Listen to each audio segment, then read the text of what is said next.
Sveiki, mėlėjai. Tariu sudie Palūšiai. Dar kartą einu atsisveikinti su Lūšių ežeru, nes nežinau, kada aplankysiu.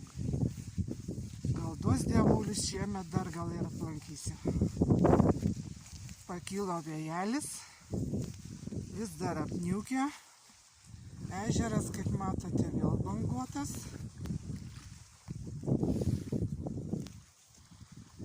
Nu ką, sudie Palūšė. Aš tave labai myliu. Būtinai dar tave aplankysiu. Liūdnoka, kai reikia atsisveikinti, man tai liūdna, tada labai pasidaro.